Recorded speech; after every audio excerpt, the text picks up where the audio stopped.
8 часот и 17 минути отвораме редовната рубрика Здрав живот и тоа на следнава тема.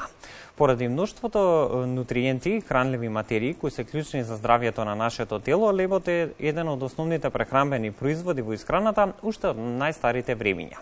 Сепак многу е важно да конзумираме леб со здрави и квалитетни намирници, а на пазарот денес навистина има огромен избор на различни видови лебови и се чини колку повеќе има информации за лебот, толку повеќе е збунет потрошувачот.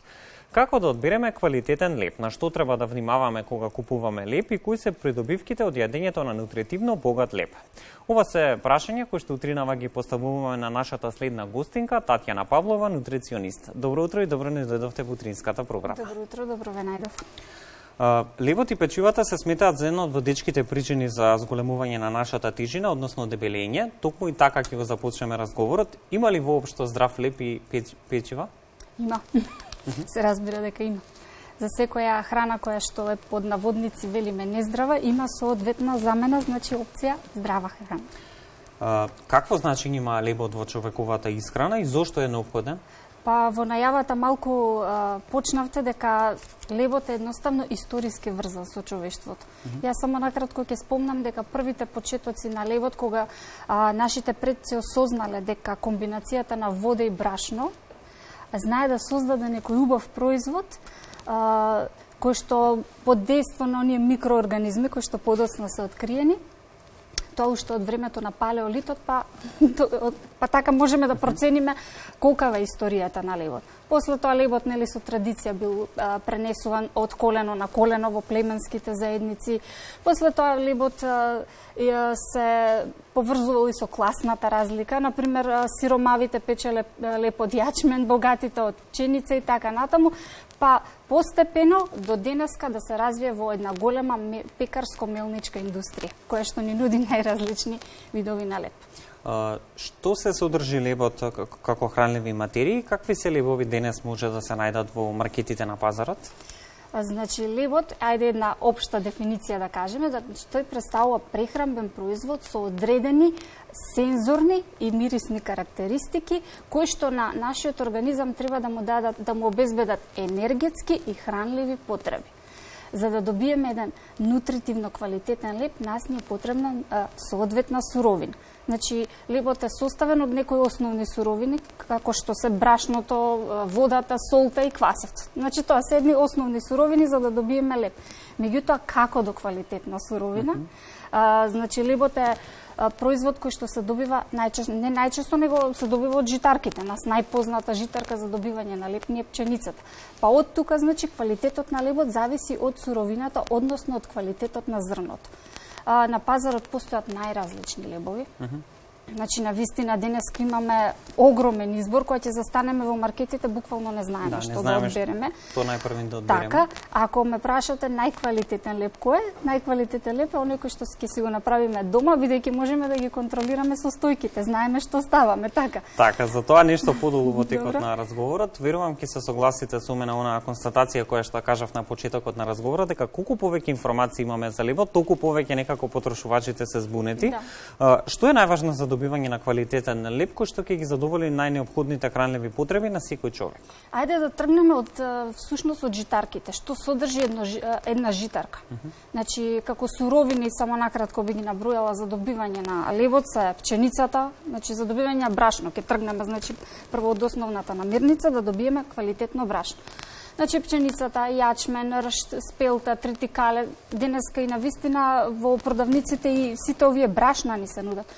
Потоа, помалку се знае, меѓутоа веќе доаѓа и тоа брашно на цена, се прави брашно од ориз. Доколку произведуваме леб со посебни нутритивни потреби, бидејќи сега веќе во подем се многу интолеранциите на храна, значи се користат дури и клубенести растенија, како што е компирот, па се произведува компиров скроп. Меѓутоа, денеска се повеќе и мешунките се влегуваат во оваа категорија и од нив се произведува брашно и тоа има на некој начин технолошка потпора, бидејќи лебот ни го збогатува со одредени хранливи намирници. Меѓутоа, ако тргнеме од на едно зрно пченица, значи, постојано потенцираме дека целозрнестиот леб треба да ни биде присутен на нашите трпези и исто така има тоа голема оправданост, бидејќи во зрното пченица се состојат најхранливите материи.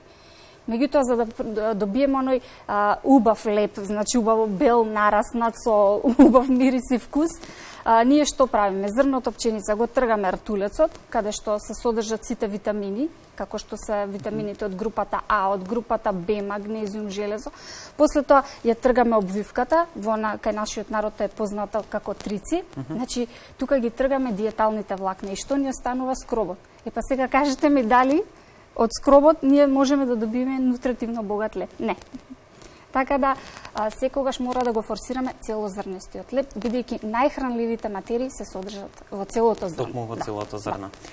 Колку леп е препорачливо да се внесува на дневно ниво и кои категории на граѓани треба да бидат особено внимателни со количината на леп која што ја внесуваат? Минимално препорачаната доза на консумација на леп е 2 парчиња. Меѓутоа, тоа сепак зависи од индивидуата, значи од незините нутритивни потреби, од стилот на живење. Значи, ако сме повеќе во седечка положба денеска, навистина не ни треба голема количина. Меѓутоа, доколку работиме физички активни, така, значи ни треба поголема количина на леп. Па така, значи реков минимум 2 парчиња нутритивно богат леп, меѓутоа најидеалната препорачана доза се движи од 5 до 7 парчиња. Категорија на население кој што треба да внимава на лебот, првично би ги спомнала лицата со покачен ниво на шеќер, диабетот, значи холестеролот, лицата кои што имаат воспалителни процеси во својот организам, лицата со посебни нутритивни потреби, пред малку ги спомнав, и секако поголемата количина на леп е секако поврзана со зголемувањето на нивото на телесна тежина, која што е поврзана и со кардиоваскуларните заболувања. И тука само ќе цитирам една докторка која што се занимава со исхрана и метаболизам од регионот, вели колку повеќе леп, толку поголем подбрадок. Така да, изборот на леп е значен, меѓутоа и количината. Каков леп и да одбереме, неговата количина мора да не биде умерена. И уште нешто кога станува за здравствениот бенефит во однос на консумацијата на лебот, значи нашиот организам е хормонски зависен. Значи кога сме ние најсвежи, најактивни, тоа е во утринските делови од денот. Па затоа моја препорака е лебот да биде консумиран за појадок, евентуално малку за ручек. Навечер нас не се потребни протеини и салата, така да тука препорачувам скроз да се исклучи. Да го исклучиме од исхраната. Кај нас се чини тешко се менуваат навиките, ретко кој оброк може да помине без леп. Кои продукти не се препорачливи да се консумираат токму во комбинација со лебот? Во комбинација. Значи, вообичаено идеме дека јаглените хидрати ги врзуваат мастите.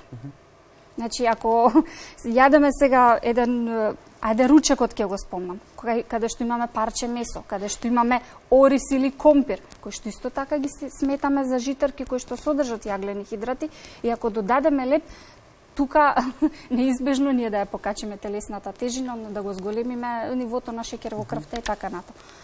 Како да одбереме нутритивно квалитетен леп? На што треба да всушност да обрнеме внимание кога го избираме лебот и кои карактеристики всушност треба да ги поседува еден квалитетен леп? Бидејќи темпото на живот нас не ни дозволува, не можеме постојано да бидеме во кујна и да си готвиме сами леп. Па вака кога ќе застанете во маркетите, јас би напоменала неколку клучни моменти кои што секој граѓанин би можело доколку ја прочита декларацијата. Значи треба да се избираат фирмата која што го произведува лебот. Прво треба да ни нуди дека е од целозрно. Значи обично и да пишува 100% целозрнест или во зависност на ето на која ќе ја прочитаме декларацијата, најчесто првата суровина е најзастапена.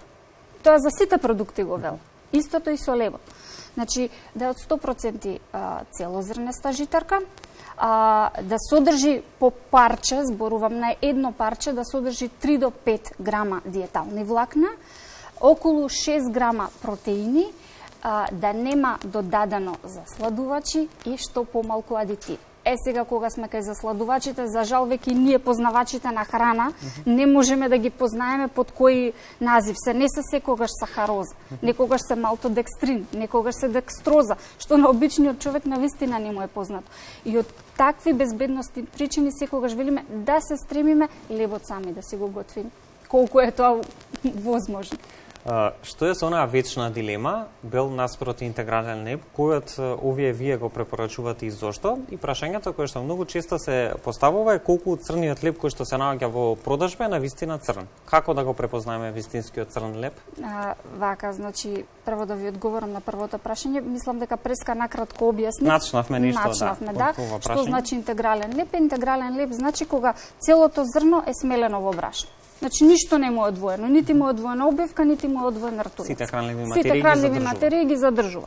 Додека белиот леб е само во оној средишен дел, сега нутритивно ние го велиме ендосперм, што е 90% скроп.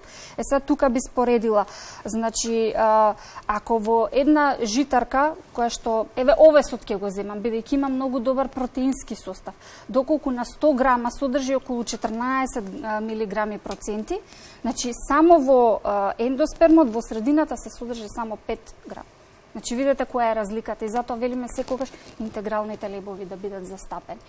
Другото прашање, ќе ве молам потсетете ме што беше? Во однос на црниот леб, како да го препознаеме вистинскиот црн леб? На декларацијата. Чесопати, да, имало и сведоштва кога всушност станува збор за обоен леб. За обоен леб, да, се сложувам. Значи, индустријата и позиција, што се труди едноставно позицијата на пазарот да си ја задоволи, се служат, едноставно се служат со такви непопуларни чекори. Точно, да. И затоа велам секогаш треба најпрво првата состојка од декларациите да се чита. Да се водиме токму од тој момент. Затоа што е во најголем процент таа застапен. Така. Вела дефинитивно најдобар начин како што споменавте и вие да знаете дека јадете на вистина добар и квалитетен леб е самите да направите домашен леб. На кои намирници особено треба да се обрне внимание при изборот и тука пред се мислам на видот на брашно кое го употребуваме за производство на лебот и може и да споделиме со гледачите неколку практични совети токму како самите да си направат квалитетен, нутритивно богат леб. Исто тука ќе се надоврзам дека во зависност од здравствената состојба на единката и во зависност од незините потреби. Значи, на светско ниво правени се истражувања кои се најквалитетните лебови. И тука несомнено број 1 ќе го спомнам традиционалниот леб со квас или маја, кај нашиот народ познат. Значи тоа е таква убава метода, нели Преска кога го споменавме историјатот на лебот, значи овој леб се заснова буквално од нашите предци. Што се случува? Значи ставаме брашно и вода и 7 дена ние ја правиме мајата, односно квасецот. Меѓутоа во тој период што се случува? Самото брашно самото си се користи, значи не му требаат додатоци, ниту адитиви, ниту квасци, ниту ништо. И верувате ми, јас себе сум пробала да го правам тој леб, еден период на вистина како заразена бев да правам леб со маја, уметност во правењето лепето. Зошто го велам дека е најздрав тој леб? Бидејќи е многу лесен за дигестија, содржи идеално количество на диетални влакна и протеини. И тука ќе споменам дека најдобар леб со маја се добива од ржаното брашно, бидејќи составот на ржаното брашно содржи одредени шеќери кои што многу добро се преработуваат во После тоа, значи би набројала неколку видови на лебови. Од лебот од цело зрно го спомнав, не да не спомнувам пак. Значи би го спомнала овесот како намирница која што треба да се користи. Зошто? Бидејќи овесот содржи одредени диетални влакна кои што другите житарки не ги користат и кои се викаат бета-глукани. Тие се имуностимулатори. Овесното брашно нема голем гликемиски индекс, тоа е 44, што значи све што е под 50, значи низогликемиски индекс, не го качува шеќерот во крвта. И едноставно помага при покачен притисок, помага при покачен холестерол и диабет. Ке се надоврзам, веќе тука е ржаното брашно. Пред малку спомнав, значи има многу добар состав на протеини, големо количество на диетални влакна, исто така е доста препорачен за диабетичари. Сосема накусно на крајот на денешниот разговор, бидејќи времето не гази, според државната статистика на Македонија, колку што истражував во подготовките за разговорот, еден човек во Македонија јаде во просек по 200 грама леб во текот на денот, што значи дефинитивно сме нација која што јаде леб. Како да ги искористиме хранливите состојки на лебот, да уживаме во самата храна, а при тоа да не влијае консумацијата на леб негативно врз нашето здравје? Има ли таква формула? Да се консумира умерено и во утринските делови. Значи појадокот, да, се сложувам дека треба да почне со леп, бидејќи како што споменав, нашиот организам е најспособен во утринскиот дел од денот да ги искористи сите тие материи. Значи, повторно би напоменала леп со диетални влакна, бидејќи диеталните влакна држат повеќе ситоз во нашиот организм. Одлично, што значи дека во раните утрински часови можеме да си дозволиме и понекоја поголема количина на леп, навечер забораваме на лепот. Така, да. Татјана, благодарам за одвоеното време за гостувањето во утринската програма на МТВ. Споменав, се поголем е бројот на лепови кои што се достапни на пазарот, токму затоа добро е гледачите да бидат упатени, навремено информирани за тоа од што треба да се водат токму при изборот на леп, а при тоа да биде квалитетен леп кој што ќе ги задоволи нивните нутритивни потреби. Ви благодарам за поканата и можноста да говориме за оваа значајна тема, бидејќи лебот е сепак намирница што секојдневно е застапена во нашата исхрана. Да, благодарам уште еднаш, ние се гледаме во следна прилика.